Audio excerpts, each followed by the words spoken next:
Hello दोस्तों, आपका स्वागत है आईएएस एग्जाम चैनल में।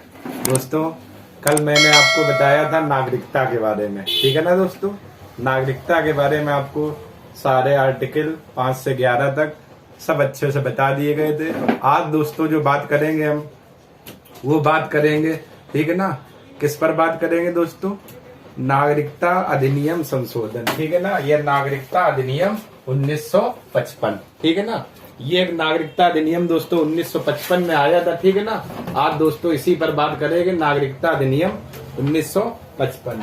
और इसमें क्या बताया गया था? किसी भी व्यक्ति को जन्म से नागरिकता मिल सकती है, वंश के आधार पर नागरिकता मिल सकती है, पंजीकरण के आधार पर, भूमि अर्जन के द्वारा, और एक आखिरी बिंदु हमारा क्या था? नागरिकता का अंत कैसे होगा, इस पर टिप्पणी करेंगे, ठीक है ना दोस्तों। यानी इस पर बात करेंगे। तो सबसे पहले देखते हैं दोस्तों, जन्म से नागरिकता का कैसे क्या क्या प्रावधान है और कैसे मिल सकती है। तो जो भी लोग हमारे चैनल से जुड़े हुए हैं, आप लोग चैनल को लाइक करें, सब्सक्राइब करें, शेयर करें और कमेंट भी करिए अगर आपको क्वेश्चन कोई भी नहीं समझ में आ रहा, ठीक है ना। क्योंकि जब तक आप लोग कमेंट नहीं करोगे तब तक मुझे कुछ पता नहीं पड़ेगा कि क्या मैं जो पढ़ा रहा हूँ वो सही पढ़ा रहा हूँ कि नहीं, ठीक है ना। आपके कमेंट से क्या होगा, मुझे भी कुछ नया जानने को मिलेगा और आप लोगों का आंसर दिया जाएगा। तो आप लोग भी कमेंट करिए, ठीक है ना, इस तरीके से। और उस कमेंट का क्या आपका आंसर दिया जाएगा। तो इसलिए मैं आपसे बोलता हूँ, अगर आपको कुछ भी चीज नहीं समझ में आ रही तो आप लोग कमेंट करिए और क्लास का आनंद लेते रहिए, ठीक है ना। तो अब आप लोग देखिए, जरा बात करते हैं नागरिकता अधिनियम, ठीक, 1955। और सबसे पहले बात करते हैं जन्म से, ठीक है ना दोस्तों। किससे बात करते हैं? जन्म से, ठीक है ना। यानी बात करते हैं कैसे? जन्म से, यानी जन्म से नागरिकता कैसे मिलेगी, ठीक। और ये किसमें बताया गया था? एक नागरिकता अधिनियम 1955 आया था दोस्तों और इसी में बताया गया। तो जन्म से देखिए, ठीक, कोई व्यक्ति दोस्तों जिसका जन्म, ठीक है ना, कोई व्यक्ति दोस्तों जिसका जन्म 26 जनवरी 1950 को या, ठीक है ना, या उसके पश्चात भारत में हुआ हो तो वह भारत का क्या होगा? नागरिक होगा। तो पहला पॉइंट जन्म से क्या कहा गया? कोई व्यक्ति जिसका जन्म, कोई व्यक्ति जिसका जन्म 26 जनवरी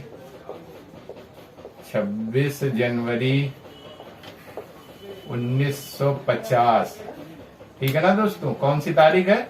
26 जनवरी 1950। और दोस्तों ये कौन सी तारीख थी? जिस दिन आपका संविधान पूर्ण रूप से लागू हुआ था। इसी दिन तो लागू हुआ था ना, 26 जनवरी 1950 को। और बनकर कब तैयार हुआ था? 26 नवंबर 1949 को। कितने लोगों ने साइन किए थे? 284 लोगों ने। सबसे पहले किसने किए थे? कमेंट करिए आप लोग जरा। सबसे पहले 284 लोगों में साइन किसने किए थे? इसका आप लोग जरा कमेंट करिए, ठीक है ना, कमेंट करिए, ठीक। 1950 को या उसके पश्चात, ठीक है ना, 1950 को या उसके पश्चात, ठीक है ना। कोई व्यक्ति जिसका जन्म 26 जनवरी 1950 को या उसके पश्चात भारत में हुआ है, उसके पश्चात भारत में हुआ है तो वह भारत का नागरिक होगा। तो वह भारत का नागरिक होगा। ठीक है ना दोस्तों। पहली बात क्या कह रही है? नागरिकता अधिनियम 1955 में ऐसा व्यक्ति जिसका जन्म दोस्तों कब हुआ हो?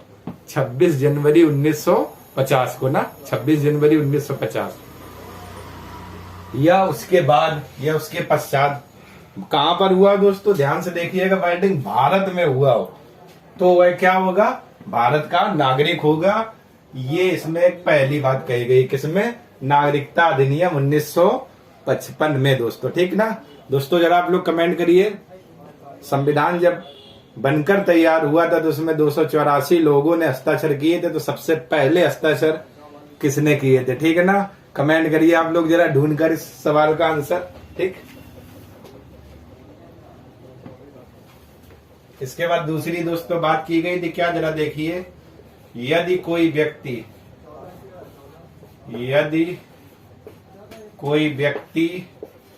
ठीक है ना दोस्तों, ध्यान से देखिएगा। दूसरी बात, यदि कोई व्यक्ति, ठीक है ना, यदि कोई व्यक्ति 1 जुलाई 1947 को, 1 जुलाई 1947 से पूर्व, यदि कोई व्यक्ति 1 जुलाई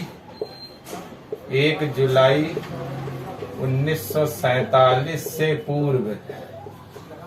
पूर्व जन्मा हो। दोस्तों जरा देखिए इसका मतलब क्या हुआ, यानी किसी व्यक्ति का जन्म कब, 19 जुलाई 1947 के पहले हुआ हो। ठीक है ना, पूर्व का मतलब दोस्तों यही है कि 1 जुलाई 1947 से पूर्व जन्मा हो। ठीक है ना, जन्मा हो।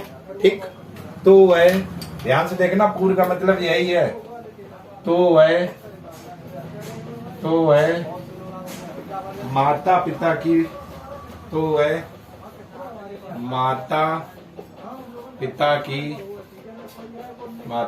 की नागरिकता के आधार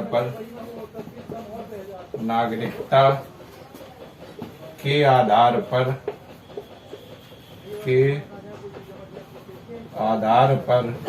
भारत का नागरिक होगा। भारत का क्या हो जाएगा?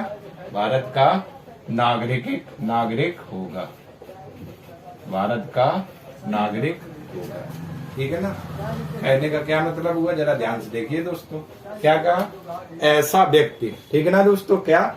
ऐसा व्यक्ति जिसका जन्म 1 जुलाई 1947, ठीक, से पूर्व कहाँ पर हुआ हो? भारत में जन्मा हो। ठीक है ना, या 1947 से पूर्व जन्मा हो, तो वह अपने माता पिता की, ठीक है ना, माता पिता की नागरिकता के आधार पर, ठीक, यानी उसके जो माता पिता हैं उसकी नागरिकता के आधार पर वो क्या, भारत का नागरिक माना जाएगा। क्यों? क्योंकि उसके माता पिता वहीं पर भारत में जन्मे हुए हैं। ठीक है ना, तो माता पिता की नागरिकता के आधार पर या माता पिता के जन्म की राष्ट्रता के आधार पर वह क्या माना जाएगा? भारत का नागरिक होगा। माता पिता की नागरिकता से दोस्तों यहाँ पर मतलब ये है कि अगर कोई व्यक्ति जिसका जन्म 19 जुलाई 1947 से पूर्व हुआ हो, तो अगर उसके माता पिता का जन्म भारत में हुआ हो, तो अपने माता पिता की नागरिकता के आधार पर वह क्या होगा? भारत का नागरिक होगा। ठीक है ना, माता पिता की नागरिकता के आधार पर, यानी माता पिता का जन्म, ठीक है ना, माता पिता, ठीक है ना, माता पिता के जन्म की राष्ट्रता के बावजूद भी वह भारत का क्या होगा? नागरिक होगा। ठीक है ना दोस्तों। इसके बाद तीसरी बात देखिए, जरा देखिए, भारत में बहुत अच्छे से देखना दोस्तों, भारत में 1 जुलाई 1947 को, भारत में 1 जुलाई 1947 को, ठीक है ना दोस्तों, क्या है कि भारत में 1 जुलाई 1947 को या उसके बाद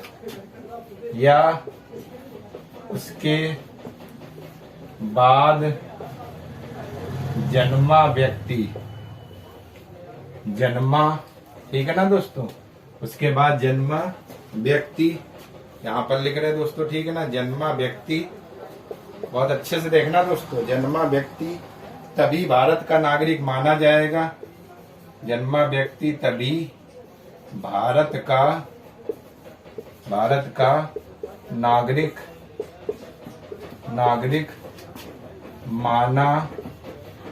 माना जाएगा।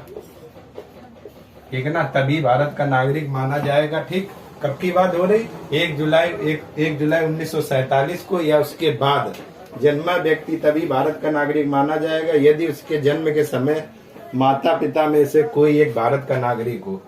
माना जाएगा यदि उसके जन्म के समय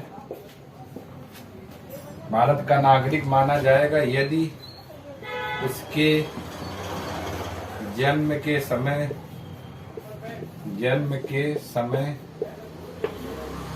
माता पिता में से कोई एक भारत का नागरिक हो,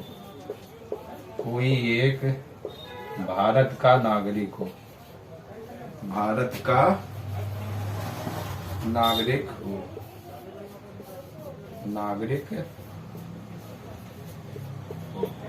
ठीक है ना दोस्तों, ये बात कही गई। ठीक, जरा देखिएगा,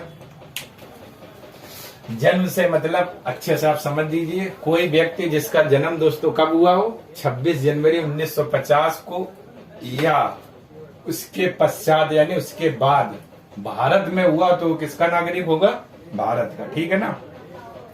इसके बाद दूसरी इन्होंने बात कही, कोई व्यक्ति जिसका जन्म 1 जुलाई 1947 से पूर्व, ठीक है ना, यदि कोई व्यक्ति 1 जुलाई 1947 से पूर्व जन्मा है तो वह माता पिता की नागरिकता के आधार पर भारत का नागरिक होगा। यहाँ पर माता पिता की नागरिकता के मतलब माता पिता की जन्म की राष्ट्रीयता के बावजूद भी वह क्या हो जाएगा, भारत का नागरिक हो जाएगा। ठीक है ना। तीसरी बात इन्होंने क्या कही, भारत में 1 जुलाई 1947 को या उसके बाद जन्मा व्यक्ति तभी भारत का नागरिक माना जाएगा। ठीक है ना, तभी भारत का नागरिक माना जाएगा यदि उसके जन्म के समय माता पिता में से, ठीक, जब उसका जन्म हो रहा हो, ठीक, तब उस समय या तो माता या तो पिता कहाँ के नागरिक हो, भारत के नागरिक हो। तो जिस व्यक्ति का जो जन्म हुआ था तो वो किसका हो जाएगा, भारत का नागरिक हो जाएगा। और ये तीनों बातें दोस्तों किसमें कही गई, नागरिकता अधिनियम 1955 में। और जिसमें से पहली उन्होंने क्या बात की थी, जन्म के आधार पर। ठीक है ना, जन्म के आधार पर। ये आपके इतने 3 वर्डिंग है। ठीक, इनको जरा आप लोग स्क्रीनशॉट ले लीजिए, इसके बाद आगे बात करते हैं जरा। ठीक है ना, जरा एक बार स्क्रीनशॉट ले लीजिए आप लोग इतने का, इसके बाद आगे बात करते हैं वंश। ठीक है दोस्तों, आगे बात करते हैं, जरा देखिए। पहले आपने देखा क्या, जन्म के आधार पर, और अब दोस्तों किसके आधार पर देखना, वंश के आधार पर। ठीक, तो वंश के आधार में दोस्तों पहली वर्डिंग क्या लिखी है, कोई व्यक्ति, ठीक है ना, वो कोई भी हो सकता है, ठीक, जिसका जन्म दोस्तों कब हुआ हो, ध्यान से देखिएगा, कोई व्यक्ति जिसका जन्म दोस्तों यहाँ पर देखना 26 जनवरी 1950 को या उसके बाद। ठीक है ना, कोई व्यक्ति जिसका जन्म दोस्तों कब हुआ हो, 26 जनवरी 1950 को या उसके बाद। ठीक, ऐसा कोई भी व्यक्ति जिसका जन्म 26 जनवरी 1950 को या उसके बाद दोस्तों हुआ, ठीक, परंतु 10 दिसंबर 1992 से पूर्व भारत के बाहर हुआ हो, ठीक, तो वह वंश के आधार पर भारत का नागरिक बन सकता है यदि उसके जन्म के समय माता पिता में से कोई एक भारत का नागरिक हो, तो उसको क्या, भारत की नागरिकता मिल जाएगी। कैसे, फिर देख लीजिए एक बार। यानी ऐसा व्यक्ति जिसका जन्म 26 जनवरी 1950 को या उसके बाद हुआ हो तो उसको नागरिकता मिलेगी माता पिता के आधार पर। परंतु अगर कोई व्यक्ति है जिसका जन्म 10 दिसंबर 1992 से पूर्व कहाँ हुआ हो, भारत के बाहर हुआ हो, ठीक, कब, 10 दिसंबर 1992 से पहले, ठीक, कहाँ हो रहा, भारत के बाहर हो रहा। तो जैसे किसी भारत के बाहर हो गया, मान लेते कहीं देश विदेश में हो गया, ठीक, कब, 10 दिसंबर 1992 से पूर्व, तो उसको वंश के आधार पर भारत की नागरिकता मिलेगी। लेकिन शर्त क्या होगी, जब उसका जन्म हो रहा होगा तो उस समय, उसके जन्म के समय माता पिता में से कोई एक भारत का क्या होना चाहिए, नागरिक होना चाहिए। मतलब ये क्या है, जैसे किसी व्यक्ति का जन्म मान लेते अमेरिका में हुआ, ठीक है ना, कब, 10 दिसंबर 1992 के पूर्व, ठीक है ना, इससे पहले भारत के बाहर कहीं होता है, ठीक, तो वो नागरिक रहेगा भारत का। लेकिन कैसे, उसमें भी शर्त है क्या, जब उसका जन्म हो रहा हो तो उसके जन्म के समय उसके माता या पिता में से कोई एक क्या हो, भारत का नागरिक हो, तो उसके आधार पर वो क्या हो जाएगा, भारत का नागरिक बन जाएगा दोस्तों। ठीक है ना। दूसरी बात इन्होंने क्या कही, यदि 10 दिसंबर 1992 को या उसके बाद किसी व्यक्ति का जन्म, तो दूसरा पॉइंट देखिए, जरा देखिए क्या दूसरी पॉइंट इन्होंने क्या कहा था, यदि 10 दिसंबर 1992 को या उसके बाद 10 दिसंबर 1992 को या उसके बाद, ठीक है ना, तारीख वही है 10 दिसंबर। ठीक दोस्तों, जरा कमेंट करिए 10 दिसंबर को कौन सा दिवस मनाया जाता है। आपके लिए बहुत बेहतरीन सा क्वेश्चन, ठीक है ना। आप लोग कमेंट करिए जरा 10 दिसंबर को कौन सा दिवस मनाया जाता है, ठीक है ना दोस्तों। कमेंट करिए 10 दिसंबर को कौन सा दिवस मनाया जाता है, ठीक है ना। तो 10 दिसंबर 1992 को या उसके बाद यदि किसी व्यक्ति का जन्म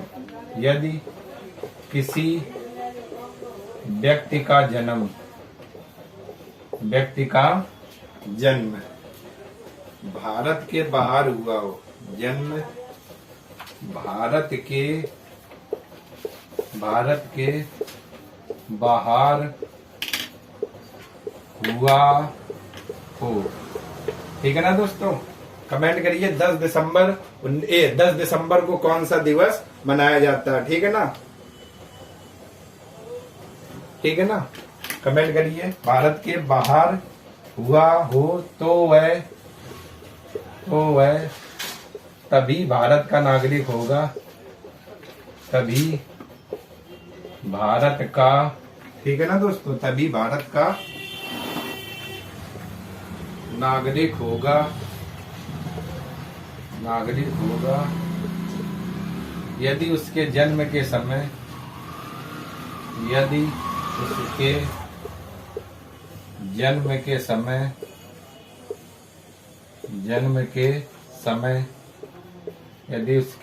के समय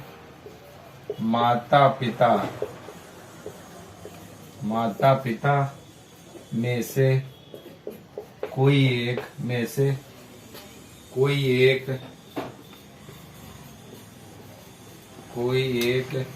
क्या हो, भारत का नागरिक हो, कोई एक क्या हो, भारत का नागरिक, कोई एक क्या हो, भारत का नागरिक हो, ठीक है ना दोस्तों।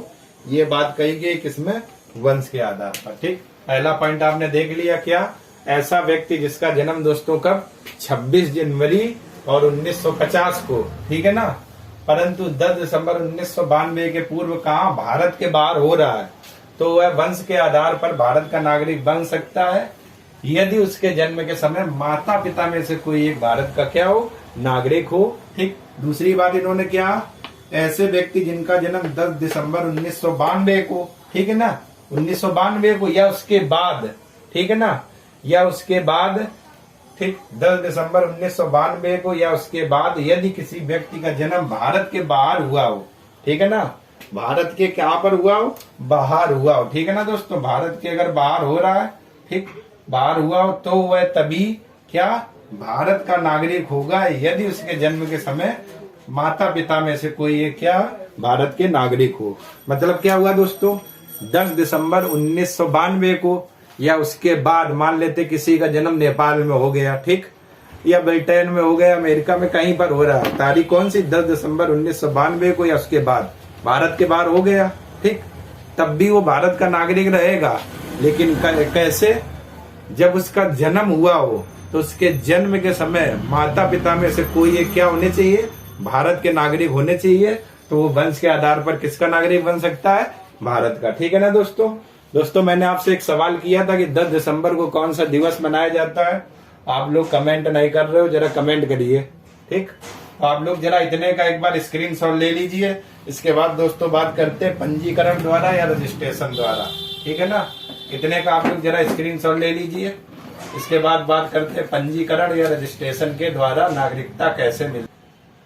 ठीक है दोस्तों, अब बात करते हैं किसके आधार पर, नागरिकता अधिनियम में 4 चीजें, तीसरी है, ठीक, किसके द्वारा, पंजीकरण या रजिस्ट्रेशन के द्वारा। ठीक, इसका मतलब क्या हुआ, कैसे मिलेगा, देखना ध्यान से दोस्तों, वर्डिंग देखना क्या लिखी हुई किताबों में, देखना, किसी व्यक्ति के पूर्वज, ठीक है ना, पूर्वज भारतीय मूल के हों और वह व्यक्ति बाहर रह रहा हो, ठीक है ना।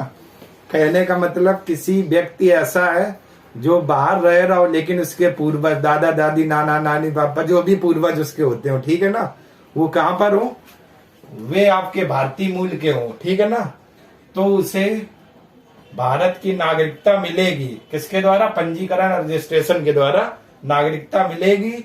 लेकिन एक शर्त क्या होगी, उसे 7 वर्षों तक लगातार कहाँ रहना होगा, भारत में रहना होगा, तभी वो क्या भारत का नागरिक बनेगा, ठीक है ना, पंजीकरण के द्वारा या रजिस्ट्रेशन के द्वारा, ठीक है ना। क्या उन्होंने वर्डिंग का ही देना, ध्यान से देखिएगा फिर दोस्तों, किसी व्यक्ति के पूर्वज भारतीय मूल के हों, ठीक, लेकिन वह व्यक्ति कहाँ बाहर रह रहा हो, भारत के बाहर यानी देश विदेश में रह रहा हो, ठीक, तो वह भारत का नागरिक बन जाएगा किसके, पंजीकरण के द्वारा। लेकिन शर्त क्या होगी, उसे फिर लगातार कितने वर्षों तक भारत में रहना होगा, 7 वर्षों तक लगातार भारत में रहना होगा, तब वो पंजीकरण के द्वारा किस भारत का क्या नागरिक बन जाएगा। तो कब तक, जब तक वो 7 वर्षों तक रहना पड़ेगा, ठीक। और इसी में दोस्तों बात करते हैं क्या, किसी विदेशी महिला ने, किसी विदेशी महिला ने, ठीक है ना दोस्तों, क्या कोई भी विदेशी महिला, ठीक, तो किसी विदेशी महिला ने भारतीय से विवाह, किसी विदेशी महिला ने भारतीय से विवाह कर लिया हो, भारतीय से विवाह, ठीक है ना दोस्तों, भारतीय से विवाह, ठीक है ना, भारतीय से विवाह किया हो, ठीक है ना, किया हो, ठीक, ये मतलब क्या हुआ, तो उसे भी क्या पंजीकरण के द्वारा नागरिकता मिलेगी भारत की। लेकिन शर्त क्या होगी, 7 वर्षों तक उसे कहां पर रहना होगा, भारत में रहना होगा, ठीक है ना। यानी ऐसी कोई विदेशी महिला जिसने किसी भारतीय से विवाह कर लिया है, ठीक है ना, विवाह करने के बाद होगा क्या, पंजीकरण के द्वारा उसको नागरिकता मिलेगी। लेकिन शर्त क्या होगी, कितने वर्षों तक लगातार रहना होगा भारत में, 7 वर्षों तक दोस्तों लगातार रहना होगा, ठीक है ना, कहां पर, भारत में। 7 वर्षों में जब रहेगा तब उसको क्या, जो विदेशी महिला वो किसकी नागरिक बन जाएगी, भारत की क्या हो जाएगी, नागरिक बन जाएगी, ठीक है ना दोस्तों। ये कहा गया अगर किसी विदेशी महिला ने भारतीय से विवाह कर लिया हो तो पंजीकरण के द्वारा भारत का नागरिक बनेगा। लेकिन क्या 7 वर्षों तक क्या भारत में रहना पड़ेगा, ठीक है ना। इसके बाद और दोस्तों बात करते हैं नाबालिग बच्चे की, ठीक है ना दोस्तों, क्या नाबालिग बच्चे की,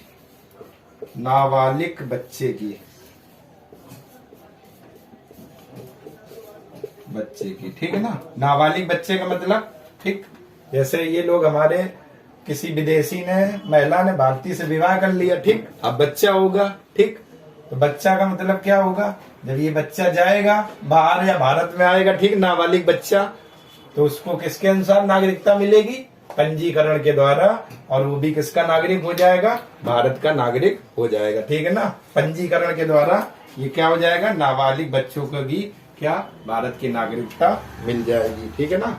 जैसे किसी व्यक्ति का बच्चे का नाबालिग का जन्म हो गया, ठीक है ना, तो उसे भी पंजीकरण के द्वारा ही नाबालिग बच्चे को किसकी नागरिकता दी जाएगी, भारत की नागरिकता दी जाएगी। और ये आपका क्या कहता है, पंजीकरण या रजिस्ट्रेशन के द्वारा, ठीक है ना दोस्तों। इतनी बात इसमें कही गई, अगर किसी व्यक्ति के पूर्वज भारतीय मूल के हो और वे व्यक्ति बाहर रह रहा हो तो उसे भारत की नागरिकता मिलेगी। लेकिन उसे का 7 वर्षों तक भारत में रहना होगा, ठीक। किसी विदेशी महिला ने भारतीय से विवाह कर लिया हो तो उसे पंजीकरण के आधार पर नागरिकता मिलेगी, लेकिन 7 वर्षों तक क्या भारत में रहना होगा। इसी प्रकार नाबालिग बच्चों को भी भारत को नागरिकता मिल जाएगी, ठीक। एक बार जरा इतने का आप लोग क्या कर लीजिए, स्क्रीनशॉट ले लीजिए। इसके बाद आखिरी दोस्तों पॉइंट बचा हुआ है भूमि अर्जन के द्वारा, और उस पर भी बात कर लेते हैं जरा, ठीक है ना दोस्तों। ठीक है दोस्तों, अब आपका जो आखिरी पॉइंट बचा हुआ है नागरिकता अधिनियम में कौन सा है वो दोस्तों, भूमि के अर्जन द्वारा, ठीक। ये दोस्तों भूमि पेडनेकर हीरोइन की बात नहीं हो रही ना, आप लोग ना हीरोइन समझ रहे हो, ठीक है ना। ये भूमि वाला मैटर अलग है, ठीक, हीरोइन अलग है, भूमि अलग है, ठीक है ना। हीरोइन आपको फिल्म में देखने को मिलेगी और यहाँ आपको पढ़ाई मिलेगी, ठीक। भूमि के अर्जन द्वारा।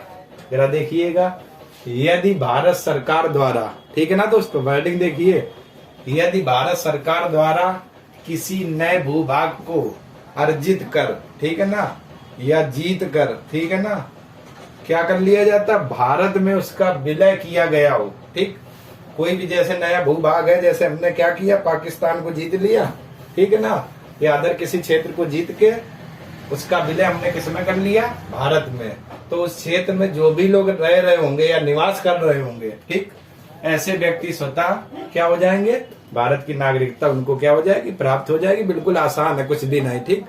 यानी भारत सरकार द्वारा किसी नए भूभाग को अर्जित करके भारत में उसका विलय किया गया हो, तो उस क्षेत्र में जो भी लोग निवास कर रहे होंगे वो स्वतः क्या हो जाएंगे, भारत के नागरिक हो जाएंगे। इसमें सिंपल है, कुछ भी दोस्तों कठिन नहीं, ठीक है ना।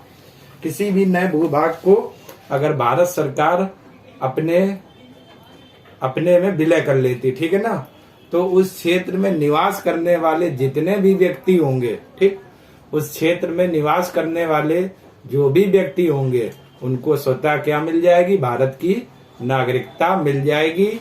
ये इसका क्या मतलब हुआ, भूमि के अर्जन द्वारा, ठीक दोस्तों। इसके बाद हेडिंग आप लोग लगा लीजिए, आपका आखिरी पॉइंट बच्चा नागरिकता का अंत। नागरिकता का अंत, ठीक है ना दोस्तों, नागरिकता का अंत कैसे होगा, ठीक। तो आप देखिए जरा नागरिकता का अंत कैसे होगा। सबसे पहली बात देखिए जरा, ठीक, पहली क्या है, किसी कैसे हो जाएगा, पहला तो आसान पॉइंट है, किसी अन्य देश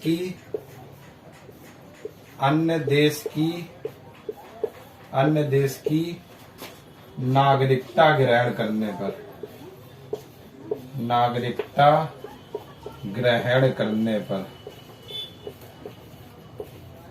अगर कोई ऐसा व्यक्ति है जिसने किसी अन्य देश की नागरिकता स्वयं यानी अपनी मर्जी से ग्रहण कर ली है, तो भारत की उसकी नागरिकता का क्या अंत हो जाएगा, ठीक। फिर वो भारत का नागरिक नहीं रहेगा। किस स्थिति में, किसी अन्य देश की नागरिकता ग्रहण करने पर उसकी भारत की नागरिकता क्या हो जाएगी, समाप्त हो जाएगी, ठीक है ना दोस्तों। इसके बाद दूसरी पॉइंट की बात करें तो सरकार द्वारा नागरिकता से वंचित करने पर, सरकार द्वारा नागरिकता से वंचित करने पर, सरकार द्वारा नागरिकता से वंचित करने पर, नागरिकता से क्या करने पर, वंचित करने पर, ठीक है ना दोस्तों। यानी सरकार के द्वारा अगर किसी भी व्यक्ति को नागरिकता से वंचित कर दिया जाता है तो उसकी नागरिकता का क्या हो जाएगा दोस्तों, अंत हो जाएगा, जब सरकार स्वयं निकाल दे। तीसरी कंडीशन क्या हो जाएगी, यदि किसी व्यक्ति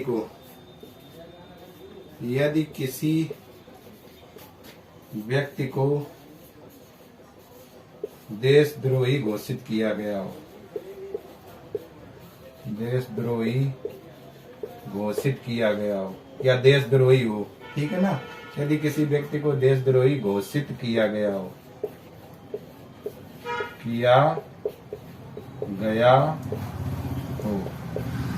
ठीक है ना दोस्तों, तो उसकी नागरिकता का क्या अंत हो जाएगा, ठीक। ये मतलब है, ठीक है ना। नागरिकता अधिनियम 1955 जो संशोधन आपने देखा, किसके आधार पर, जन्म के आधार पर, वंश के आधार पर, पंजीकरण व रजिस्ट्रेशन के आधार पर, और आखिरी पॉइंट आपने किसके देखा था, भूमि अर्जन के आधार पर, ठीक। इसके बाद दोस्तों मैंने यहाँ पर बात की है नागरिकता का अंत कैसे होता है। तो 3 कंडीशन है, किसी अन्य देश की नागरिकता ग्रहण करने पर, अगर वो व्यक्ति सरकार के द्वारा नागरिकता से वंचित कर लिया जाए, अगर कोई व्यक्ति देशद्रोही है, ठीक है ना, या किसी व्यक्ति को देशद्रोही घोषित कर दिया जाता है तो उसकी नागरिकता का क्या अंत हो जाएगा, ठीक। यानी वो भारत का नागरिक नहीं रहेगा और उसकी नागरिकता का अंत हो जाएगा, ठीक। तो ये दोस्तों आपका भाग 2 था, जिसमें बात की गई थी नागरिकता और 5 से 11 तक, ठीक है ना दोस्तों। आपने बहुत अच्छे से कंप्लीट किया, एक एक आर्टिकल, एक एक शब्द, एक एक वर्ड अच्छे से समझा होगा। कल जब दोस्तों क्लास होगी तो कल मैं बात करूंगा भारत के मूल अधिकार या मौलिक अधिकार, भाग 3 में है ना दोस्तों, मूल अधिकार या मौलिक अधिकार भाग 3। और आर्टिकल जो दोस्तों बात की गई 12 से 36 तक, कल दोस्तों इस पर बात होगी। ठीक, और आपके लिए क्वेश्चन है 10 दिसंबर को कौन सा दिवस मनाया जाता है? आप लोग कल कमेंट करके इसका आंसर दे दीजिए। ठीक है ना, तो मुझे भी पता चलता रहेगा आप लोग पढ़ाई कर रहे हो कि नहीं कर रहे हो। ठीक है ना दोस्तों, और यहाँ पर जो भी मैंने लिखवाया अगर आपको नहीं समझ में आ रहा है इसके बाद भी आप लोग कमेंट करिए। ठीक है ना, अगर आपको मेरा वीडियो ये पसंद आ रहा है तो दोस्तों आप लोग लाइक करें, सब्सक्राइब करें, शेयर करें, हमसे ज्यादा से ज्यादा जुड़े और वीडियो का आनंद उठाइए। तब तक के लिए आपका धन्यवाद।